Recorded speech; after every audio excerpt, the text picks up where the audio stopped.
going to do Passionate World Radio first. Theme of micromanaging. It's one of those things that so often happens within a family or within an organisation, where the person who is in charge, or thinks they're in charge, starts to interfere in every little action, wants to know every detail, and gets in the way, in my opinion, when it becomes the level of micromanaging, gets in the way of people's development and progress being made. Yes. Now, before we start, I think we need to make a distinction between micromanaging and managing. Yes. Because depending on the experience of the people involved, if we're talking about a team or a business, or depending on the age of the children who are involved, or the expertise of the children or the partner or the team member, there are times when it's very appropriate to be very clear and set little steps with expectations. Yes. I think for me it becomes micromanaging when you have people who have the capacity to learn how to get on and do things and take responsibility, and who are not given the opportunity. Now, ultimately, the person who is responsible is going to feel, well, I need to do everything that I can to make sure that this job gets done well. And I think it's important that I state right from the outset, I'm talking about allowing people to, and helping them, facilitating them to do a great job. But at the same time, there's a danger if you do the thinking for them, they never learn to think for themselves. Yes. And even people who have the capacity and the enthusiasm to do it, if they are micromanaged, then what happens is they think, no point, and they give up.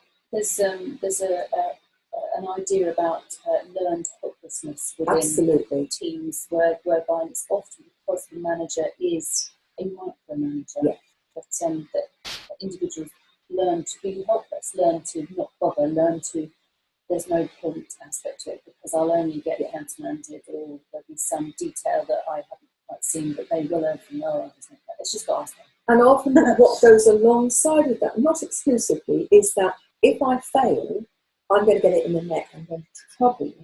And so, well, I'll stay safe. Because in that way, if I don't put my head above the parapet, then I can't get shot down. And there's also the slight aspect of a team member who's being micromanaged of, well, this person actually loves the details, so maybe I'll never get told off for asking the details. So but whenever I have come across the phrase micromanage, either because I am feeling compelled to do it or because I am being subjected to it, it's always, in my head, a pejorative phrase. It's always negative.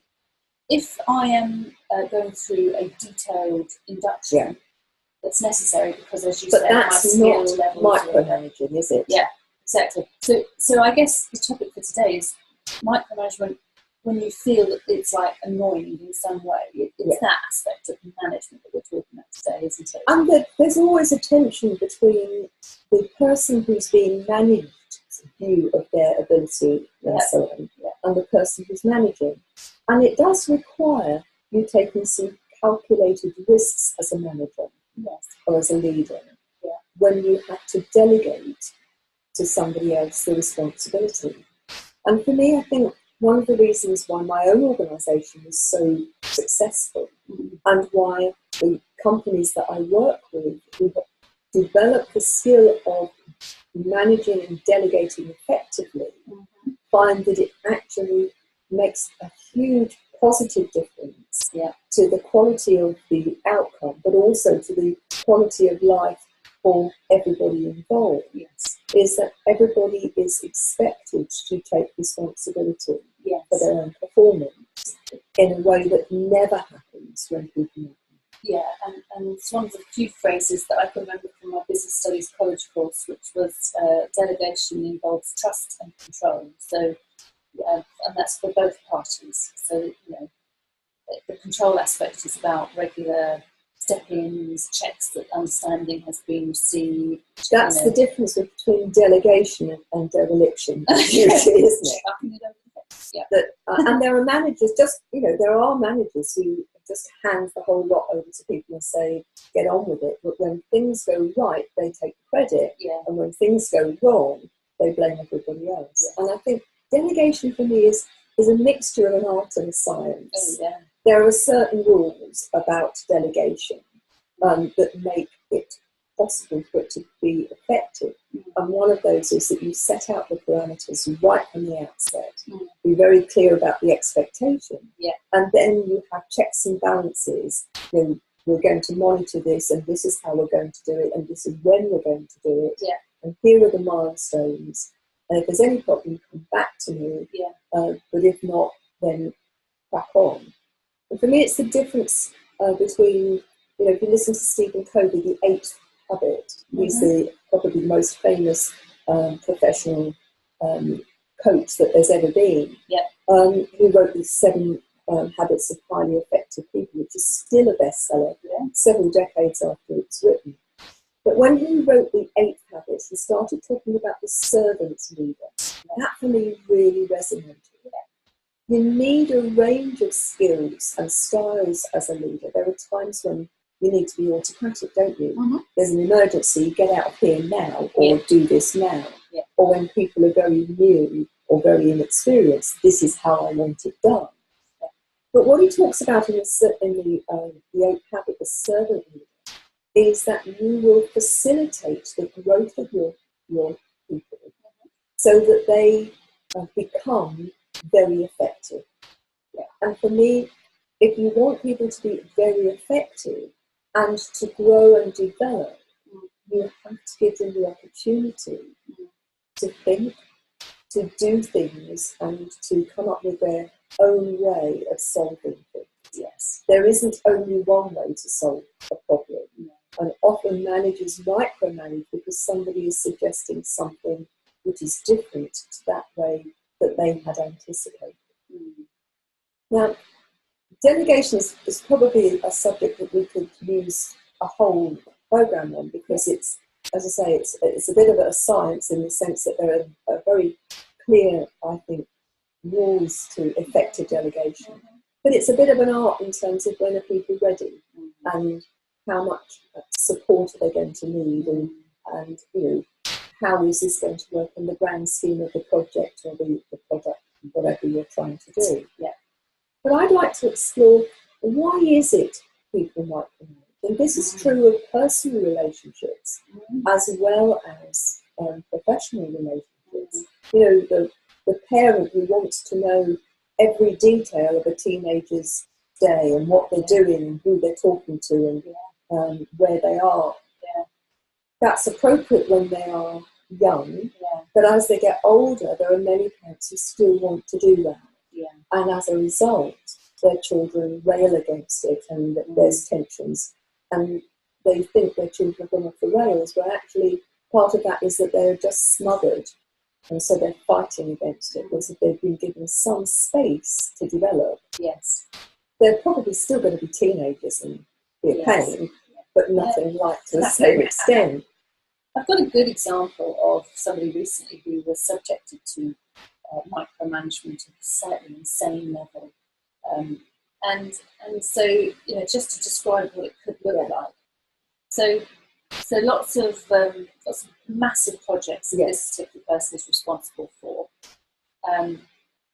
And he has a boss, and his boss is actually based in America, so that's a complication because you can't sit next to the person. Time scales and distance. It does make a difference. But so lots of video conferencing, lots of teleconferencing, lots of technology involved in having a communication.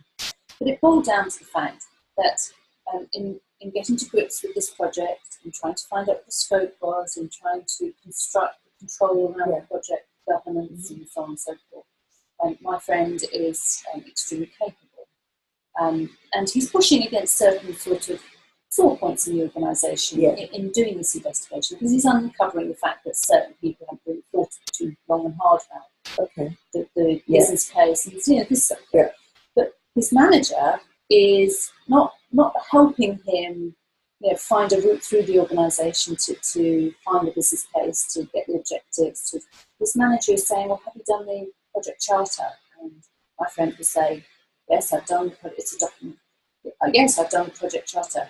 Well, his manager will say, well, where is it? And my friend will say, well, it's in, and then the system where they file all the stuff in.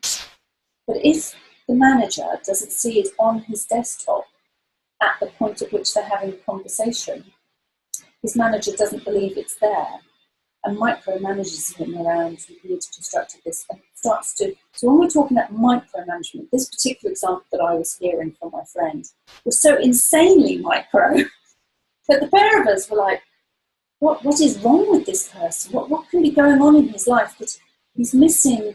And, he's a senior person in this organisation. He's missing the big picture stuff that he really could help with. And he's actually down at the level where he's telling you to do Control-Alt-Delete on a Word document. It's interesting because I, as you know, do a lot of business coaching. And so often one of the things that comes out of that is looking at roles and responsibilities and where does one role and responsibility begin and end. And ultimately, if you're the leader or the manager of a team within the whole organisation, you are responsible for everything that your team or your organisation do or don't do. But the difficulty, if you're so mired in the detail, you haven't got the time or the energy or the vision to be able to be doing your job properly. And I would ask the question of that guy, when you're micromanaging somebody that you've employed, who you obviously believe at some level can do the job, because otherwise why employ them? And we're talking about high-level staff. What is it in that person that requires them to deal with stuff? And I think that the very basis of that is fear and control.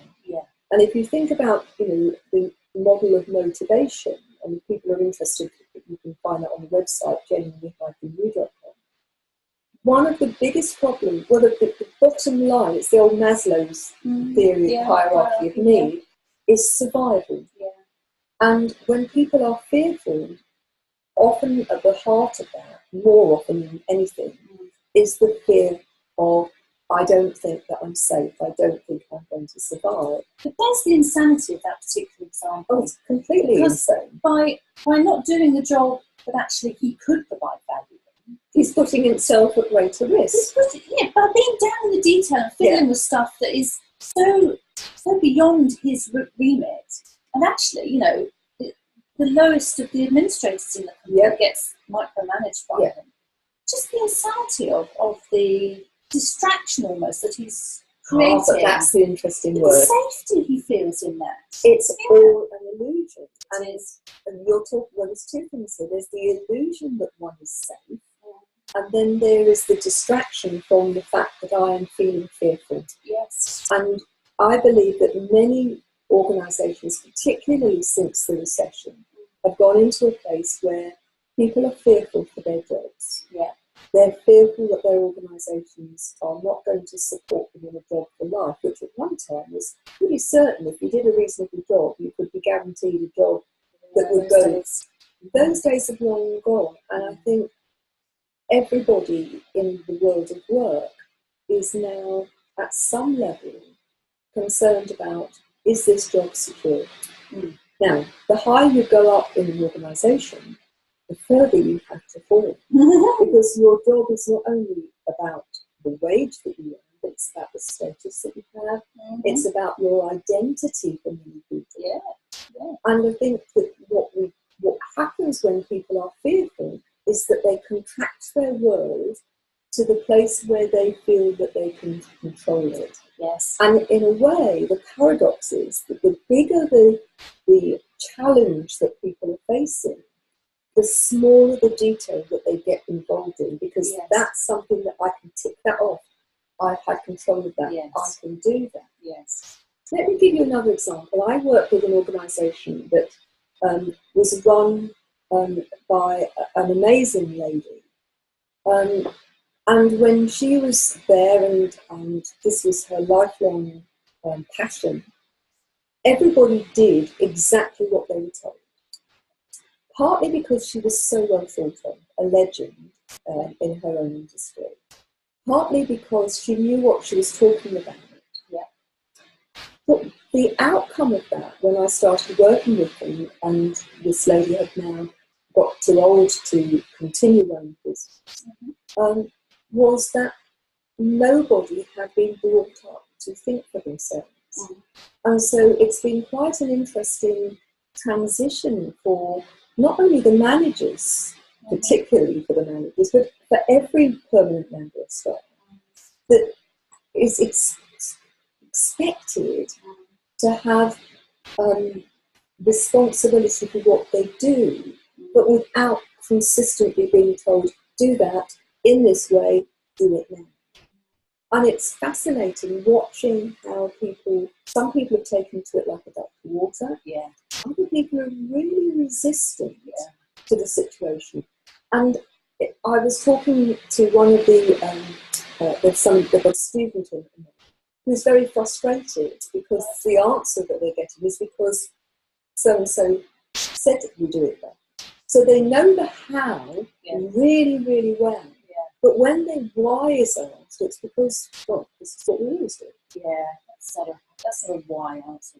But if you've been brought up that your why is, because I've been told to, don't question, do, then what happens is people's learning becomes very limited or fragmented. Yeah.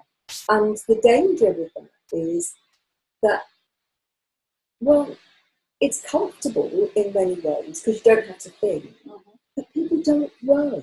Yeah. And in their lack of growth, they then hold other people back. Yes. Because if other people want to go outside the box, they become threats. Yes. They become a threat because if they go outside the box, how will I manage this? Yes. Because I don't know the how. Yeah. Or rather, I do know the how, but I'm not clear about the why. No. The minute that you're out in the real world, you get stress tested, and it doesn't quite happen the way it normally does, then you're stuck because you can't fill in. You don't understand the context of why that how made sense, because the bigger objective was this. So when stuff suddenly changes, you're totally stuck. You haven't got the capability, the knowledge. You may have skills, but you haven't got the knowledge to be able to say, oh, well, I understand that actually I do that because of this. So if that's changed, I can just modify my behaviour and I'll still meet the objective. You're just stuck. You're just stuck going, well, I don't know. I need to ask Fred. For me, this is a real metaphor for life. Yeah. And for the fact that we, I believe, are on a spiritual journey. And that for many people, if I can't see it and I can't understand it in this moment, it doesn't exist. And yet, over time, if you look from man's creation to now, it's been in the adapting to changing views, beliefs, and situations that our growth as human beings, our capacity to learn, our capacity to think outside the box, be creative, has developed. Yes. If you always do the same thing, you'll always get the same result, won't you? Yes. And I think micromanaging keeps everybody playing small. But I think there's another problem, that in keeping people small, that's all right for people who are happy to stay small. Sure. And there are plenty of people who don't want to be challenged, who want to do what they do and then go home and live their lives. Yeah. If we're talking about work. But there are lots of people for whom their very life's work has to be around being given the opportunity to grow and develop. Yes. That they are thinking people, and when they are micromanaged, every time they're micromanaged, a little bit of them goes.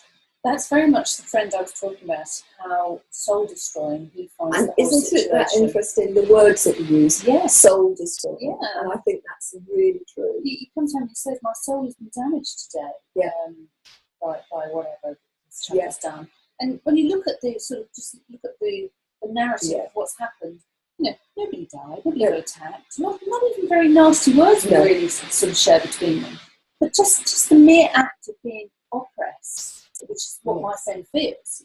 You're being kept small, and we're not designed to be kept small. And we're this designed. is insulted. It's like, why do I need to explain? Does he not think that? And all of these stories, do you not think I'm capable of this? Yeah. I see not think I'm capable of this. Yeah. What have I done to give him that? And all these stories that start backing up. And ultimately, I mean, I've been saying to my friend, well, it sounds like this person needs quite a lot of pity, actually. Going back to the point that he's coming from a real point of fear, isn't he? And so many businesses are based on a culture of fear. And I think the fear of failure is huge. And I think for many people, they see failure as the most terrible thing. Yes. And for me, it's not that you go out deliberately to fail. We're having a culture where development has to be absolutely paramount. Now, there are some exceptions to that. You don't let a pilot, we used this example before, you don't let a pilot a plane until you're pretty certain that they know how to do it. Yeah. But interestingly, a lot of their training is what do you do if something goes wrong? And your capacity to think on your feet and to apply all of that knowledge to a situation that you can never know the parameters of until it happens. Because there's another paradox, you see, that no matter how automated a machine such as an aeroplane can be, and boy, they're very clever nowadays, in an emergency situation, it actually comes back down to the human being that's been placed in charge of all of those other human beings that are sat at the back. And the paradox is that you have to be a very well-trained, structured, disciplined person. But in the moment of ultimate stress, you have to have the capability of thinking for yourself and acting effectively. And I would say to anybody who's listening to this, or who has friends or partners who actually are managing people at work, or if you're thinking about this in a family situation, this is just as true in the family situation, that if you don't allow there to be the possibility of growth and development, even though that may mean that people will get things wrong in the first little while, if you don't allow that, then you keep people contained and small, and we may think that that's safe, but actually the very opposite is true, because it kills the spirit, it kills creativity, it kills the capacity for independent thought. I remember reading Richard Branson's autobiography. I didn't get very far into the book, I have to. But the bit that I did read was apparently when he was 5 years old, and I can't remember where he is in the scale of his brothers and sisters, but I know he's not the first. When he was 5 years old, his mother drove him about 5 miles away from the family home, let him out of the car and said, "Find your way back, Richard." Right. Now, that's probably, not that extreme. However, if I think back to school, we had children who had never brought themselves to school until the age of 11. And then they were expected to go across town on their own by bus.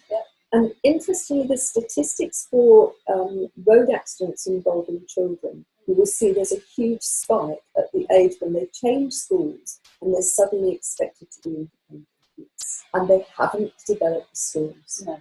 And so one of the things I would suggest to parents is, leave them at the corner where you can still see them, but they can go into the gate, so that initially they have the opportunity to feel independent. Then leave them across the road, watch them crossing across the crossing, and then meet them a couple of streets away, and give them the opportunity. I mean, when I was young, and I accept that I'm getting on now, we could go out with a jam sandwich and a bottle of pop and be out all day.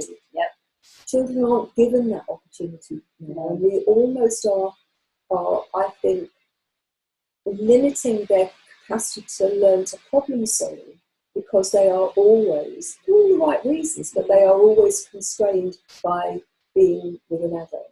And we were having a conversation about daughter, who's out today canoeing. And, how do you make sure that they're safe? You give them all of the instructions, you give them all of the training, but there is a point where you have to let them go.